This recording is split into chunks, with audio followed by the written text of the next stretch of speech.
नमस्कार प्यारे विद्यार्थियों, कैसे हैं आप सब।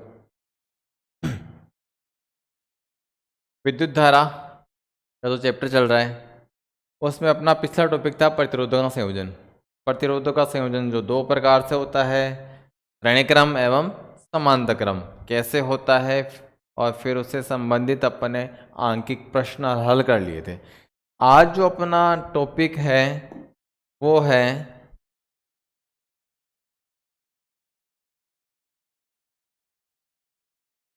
वैद्युत सेल या विद्युत सेल, या बोल सकते हैं वैद्युत अपघटनी सेल। सेल आप सभी लोग जानते ही हैं, जो घड़ी में लगता है, रिमोट में लगता है, सेल है। और जो मोबाइल में लगती है बैटरी, वो भी सेल ही है। ठीक है, क्या डिफरेंस है इन दोनों में पढ़ते हैं। सबसे पहले तो सेल की परिभाषा में आप लोग लिख लीजिए। वैद्युत सेल एक ऐसी युक्ति है जो वैद्युत परिपथ में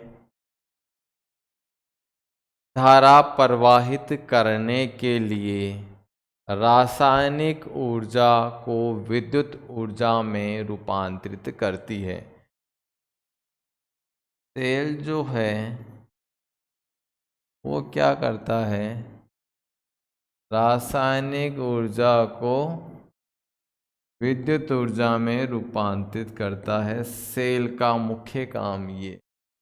ठीक है, सेल में दो टर्मिनल या दो इलेक्ट्रोड होते हैं, एक प्लस का और एक माइनस का, एनोड और कैथोड। ठीक है, अब जो सेल होते हैं मुख्यतः, नेक्स्ट लाइन लिखेंगे, मुख्यतः सेल दो प्रकार के होते हैं। फर्स्ट होता है प्राथमिक सेल। प्राथमिक सेल में लिखेंगे ऐसा सेल जो रासायनिक या पहले से संचित रासायनिक ऊर्जा को विद्युत ऊर्जा में रूपांतरित करता है, प्राथमिक सेल कहलाता है। मतलब कि रासायनिक ऊर्जा उनमें पहले से स्टोर होती है, उसको विद्युत ऊर्जा में रूपांतरित करता है और फिर वो डिस्चार्ज होता है, फिर वो किसी काम का नहीं रहता। जैसे एग्जाम्पल में आप लोग लिखेंगे, जैसे शुष्क सेल। शुष्क सेल कौन सा, जो घड़ी में जो सेल लगता है वो शुष्क सेल होता है। घड़ी में, रिमोट में जो सेल लगता है वो शुष्क सेल होता है।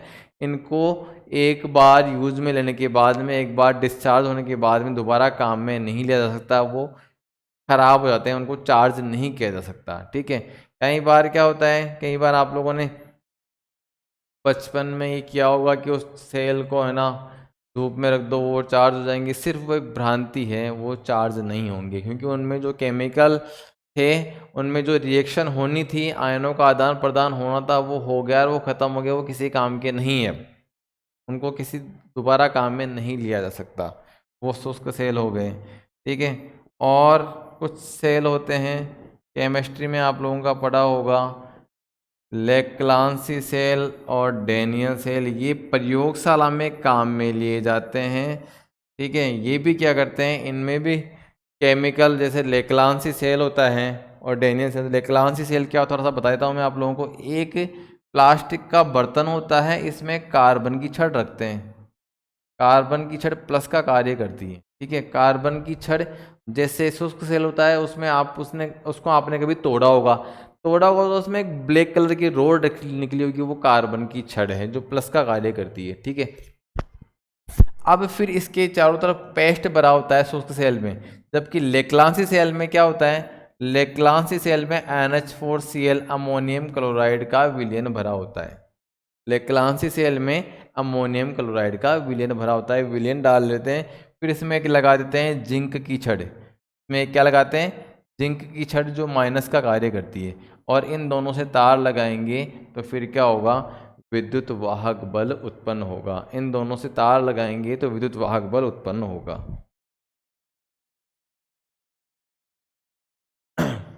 तो ये प्राथमिक सेल हो गया, जिनमें एक बार रासायनिक विक्रिया होने से जो रासायनिक ऊर्जा है वो विद्युत ऊर्जा में रूपांतरित हो जाएगी, फिर दोबारा इसको काम में नहीं लिया जा सकता।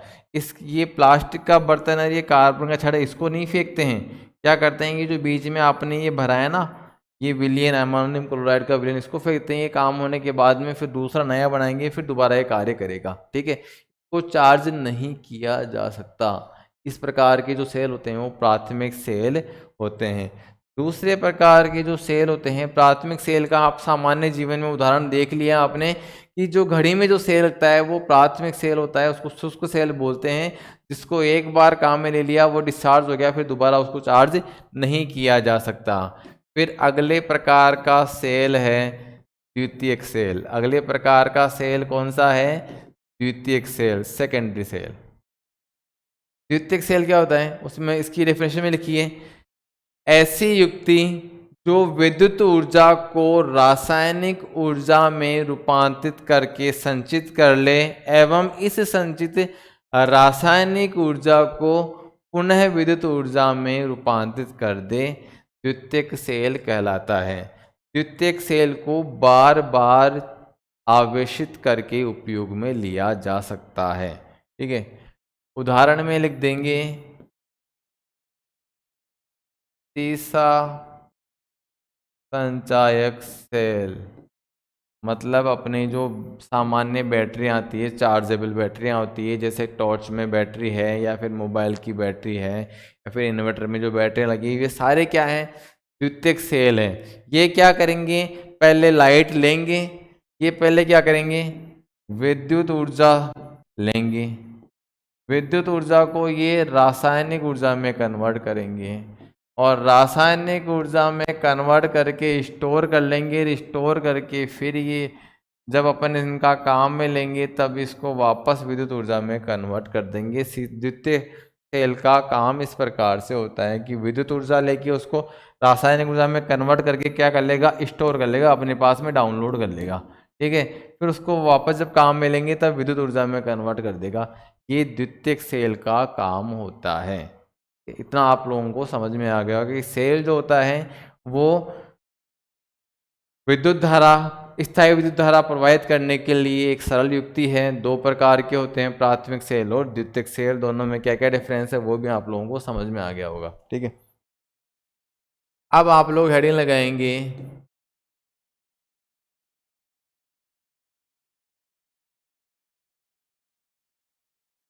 विद्युत वाहक बल। विद्युत वाहक बल इसमें लिखेंगे विद्युत वाहक बल। इसका मतलब क्या है? विद्युत वाहक बल का मतलब है कि किसी जो सेल है, कोई भी बैटरी ली है आपने, उसकी कितनी कैपेसिटी है। ठीक है, जैसे घड़ी वाला सेल होता है, घड़ी वाला सेल होता है, उस सेल पे लिखा होता है 1.5 वोल्ट बैटरी, मतलब उसका जो EMF है, विद्युत वाहक बल है, वो कितना होता है? 1.5 वोल्ट होता है। ठीक है, जैसे और जो मोटरसाइकिल की या कार की बैटरी है या इन्वर्टर की बैटरी है, उनका विद्युत वाहक बल जो होता है वो 12 वोल्ट होता है। किसान टॉर्च आपने अगर किसी ने देखी है तो उसका विद्युत वाहक बल जो होता है वो 6 वोल्ट होता है। ठीक है, तो इनके ये जो है इनका विद्युत वाहक बल हर प्रकार की बैटरी का क्या होता है? अलग अलग होता है। अपने मोबाइल की बैटरी का भी 4 से 12 वोल्ट के बीच में अलग अलग, मोबाइल के हिसाब से अलग अलग विद्युत वाहक बल होता है। तो ये विद्युत वाहक बल होता क्या है वो अपन लिखेंगे, डेफिनेशन में लिखेंगे अपन, जब किसी सेल से कोई धारा प्रवाहित नहीं की जाती है, जब किसी सेल से कोई धारा प्रवाहित नहीं की जाती है तो समस्त अपघट्टे के विलयन का विभव एक समान, अपघट्टे के विलयन का विभव एक समान होता है। इस स्थिति में दोनों इलेक्ट्रोडों के मध्य विभवांतर, दोनों इलेक्ट्रोडों के मध्य विभवांतर सेल का विद्युत वाहक बल कहलाता है। इसमें विद्युत अपघट्टे है, अभी जैसे मैंने बताया था NH4Cl अमोनियम क्लोराइड, वो क्या है? विद्युत अपघट्टे। ये विद्युत अपघट्टे में क्या होता है? जैसे कार्बन की छड़ थी, जिंक की रोड थी। ठीक है, इससे क्या होगा? इन दोनों के मध्य आयनों का आदान प्रदान होगा, दो आयन बन जाएंगे NH4+ और Cl-। ये आयन क्या होंगे, Cl- इस पे जाएगा, NH4+ इस पे जाएगा, और क्या होगा, आयनों के आदान प्रदान होने से क्या होगा, आवेश का प्रवाह होगा, और आवेश के प्रवाह होने से विद्युत धारा प्रवाहित होगी, ऐसा होगा। ठीक है, अब ऐसा होगा तो क्या होगा, अब ये विद्युत वाहक बल अपन पढ़ रहे हैं, तो क्या होगा, जब इस सेल से कोई धारा नहीं जा रही तो सब यहाँ पर क्या हो रहा है, आवेशों का आदान प्रदान नहीं हो रहा। समस्त अपघट्य का क्या है, विद्युत वाहक बल क्या है, सॉरी विभवांतर क्या है, समान है। तो ये जो प्लस की बैटरी और माइनस की, जो प्लस का टर्मिनल और माइनस के टर्मिनल के बीच में जो डिफरेंस है ना, उसको ही क्या बोलते हैं, विद्युत वाहक बल बोलते हैं। कोई क्या बोलते हैं, विद्युत वाहक बल बोलते हैं। ठीक है, फिर नेक्स्ट लाइन लिखेंगे, इसे इस प्रकार के इसे ये वाला सिंबल ई से निरूपित करते हैं तथा इसका SI मात्रक, किसका, विद्युत वाहक बल का, इसका SI मात्रक वोल्ट होता है। विद्युत वाहक बल का SI मात्रक क्या होता है, वोल्ट होता है। ठीक है, फिर नेक्स्ट लाइन लिखेंगे, किसी सेल के दोनों टर्मिनलों के मध्य विभवांतर, प्लस वाला टर्मिनल और माइनस वाला टर्मिनल, दोनों टर्मिनलों के मध्य विभवांतर को टर्मिनल वोल्टता, टर्मिनल वोल्टता कैपिटल V, टर्मिनल वोल्टता कैपिटल V कहते हैं। इसी सेल के दोनों टर्मिनलों के मध्य विभवांतर को टर्मिनल वोल्टता कैपिटल V कहते हैं। इसका मात्रक वोल्ट, टर्मिनल वोल्टता का मात्रक भी क्या होता है, वोल्ट होता है। टर्मिनल वोल्टता का मात्रक वोल्ट होता है। ठीक है, तो ये विद्युत वाहक बल आ गया और टर्मिनल वोल्टता आ गई। अगला अपन हेडिंग लगाएंगे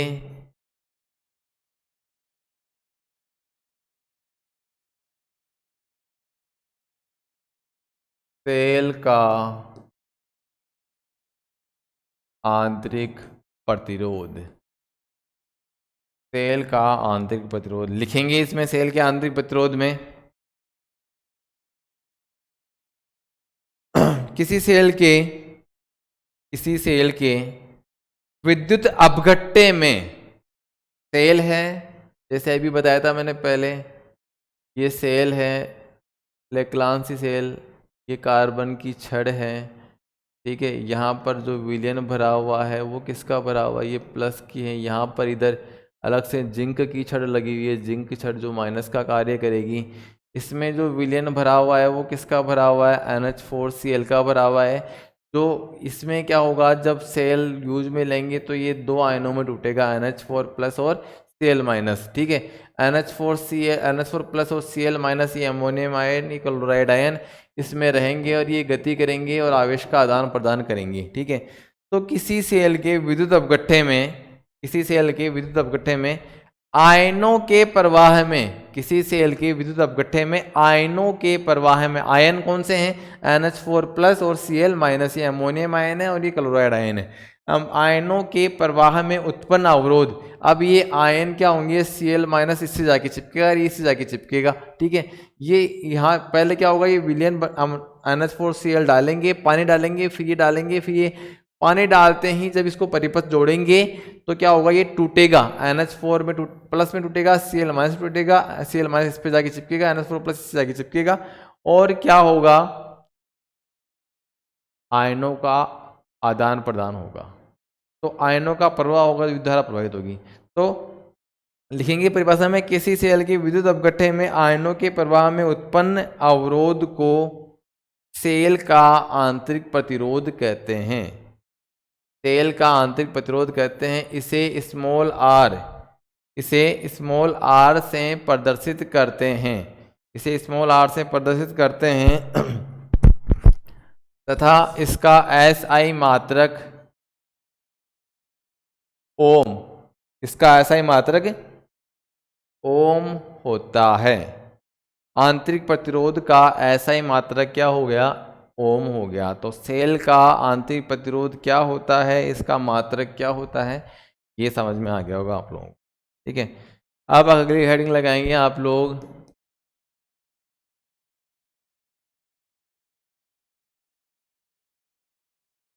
सेल की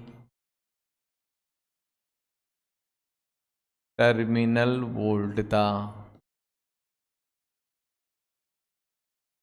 विद्युत वाहक बल एवं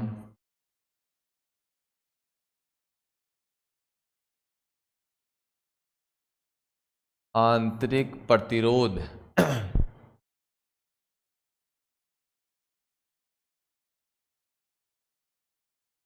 में संबंध। इसमें फर्स्ट लिख देंगे सेल को आवेशित करते समय, जब सेल को चार्ज करेंगे तब इनमें क्या संबंध रहेगा वो देख लीजिए। टर्मिनल ये क्या होता है, टर्मिनल वोल्टता V बराबर होगी E प्लस आई आर। ठीक है, जहां पर V तो क्या है, V तो है टर्मिनल वोल्टता, ये क्या है विद्युत वाहक बल है, ये क्या है विद्युत वाहक बल है। स्मॉल r क्या है, आंतरिक प्रतिरोध है, और कैपिटल I क्या है, सेल से प्रवाहित धारा है। तो जब सेल को चार्ज करेंगे तो V बराबर रहेगा E प्लस आई आर, ये इसका फर्स्ट पॉइंट हो गया।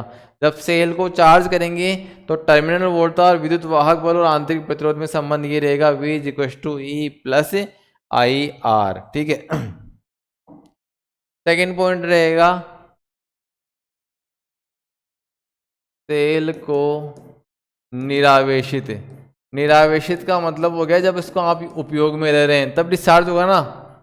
निरावेशित करते समय या उपयोग में ले रहे हैं तब V बराबर रहेगा E माइनस आई आर। अब टर्मिनल वोल्टता क्या हो जाएगी, कम हो जाएगी। वही लिख देंगे V बराबर क्या है, टर्मिनल वोल्टता, ये क्या है विद्युत वाहक बल, R क्या है आंतरिक प्रतिरोध, और I बराबर क्या है धारा। ये सेकंड पॉइंट हो गया इसका। फिर थर्ड पॉइंट लिख देंगे जब सेल से कोई धारा प्रवाहित ना हो, जब सेल से कोई धारा प्रवाहित नहीं हो, I बराबर क्या हो 0 हो, तो V बराबर क्या होता है E। मतलब क्या होता है, जो टर्मिनल वोल्टता है वो विद्युत वाहक बल के बराबर होती है।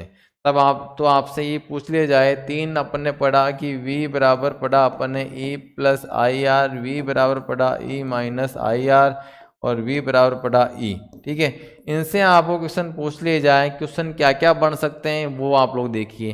पहला क्वेश्चन मैंने ये पूछ लिया कि किस स्थिति में विद्युत वाहक बल का मान टर्मिनल वोल्टता से कम रहेगा। किस स्थिति में विद्युत वाहक बल का मान टर्मिनल वोल्टता से कम रहेगा।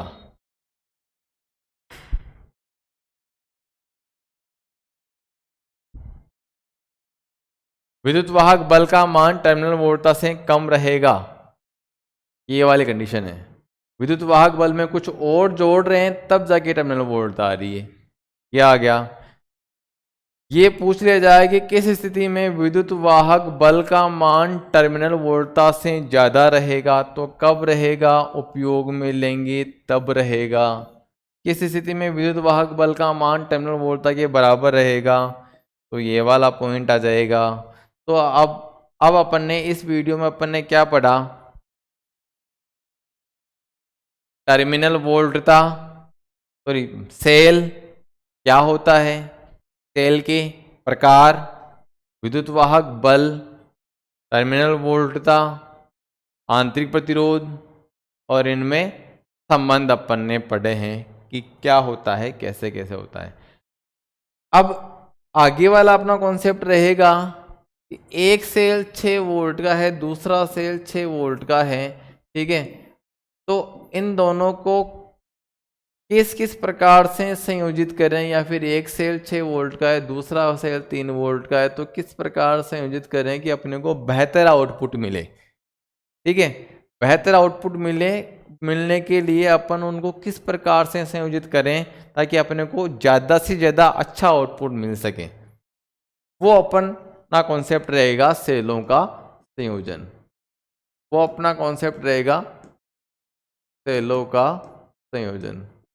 उस सेलों के संयोजन में अपन डिस्कशन करेंगे। ठीक है। आज की क्लास में मैं आपको पढ़ने के संदर्भ में कुछ विशेष बातें बता दूं कि बहुत 1-2 दिन में ही आप सभी विद्यार्थियों की कक्षा 11-12 ये सभी विद्यार्थियों की ऑफलाइन क्लासें स्टार्ट हो जाएगी। और फिर आपका जो फोकस रहेगा कक्षा जो 12 के विद्यार्थी हैं, कक्षा 12 के विद्यार्थी हैं उनका फोकस रहेगा बोर्ड 2022, और कक्षा 11 के जो विद्यार्थी हैं उनका फोकस रहेगा बोर्ड 2023। ठीक है।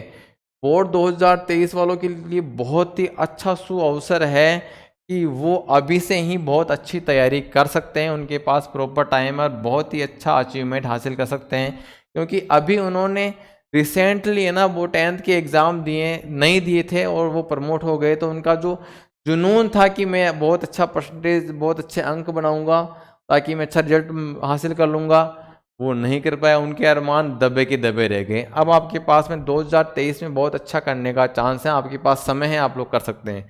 और 2022 में जो बोर्ड का एग्ज़ाम देंगे उनके पास समय कम होता जा रहा है। अब तो लगभग है ना 7 महीने या 7 महीने ही बचे हैं। 7 महीने मान के चलते हैं, 7 महीने बाद आपके बोर्ड के एग्ज़ाम है, आपके पास समय बहुत कम है। तो जहाँ से आप ज्ञान अर्जित कर सकते हैं, जहाँ से पढ़ सकते हैं, ऑनलाइन क्लासेज आपको सपोर्ट कर रही हैं। आपके 2-2.5 चैप्टर हो चुके हैं, 2-2.5 प्रश्नावली हो चुकी हैं, उनका प्रॉपर यूज लीजिए। और वो तो ऐसी चीज़ें हैं जिनको उनको जब चाहे पढ़ सकते हैं, जितनी बार चाहे पढ़ सकते हैं, कोई प्रॉब्लम ही नहीं आने वाली।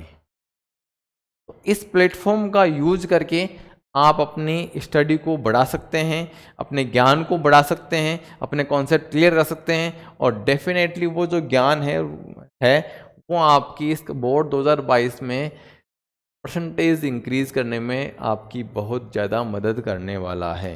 मैं बार बार आपको ये बोल रहा हूँ कि जो जितना प्रयास करेगा वो उतना ही ज़्यादा सफल हो पाएगा। जो जितना पहले प्रयास करना स्टार्ट करेगा वो हमेशा आगे रहेगा।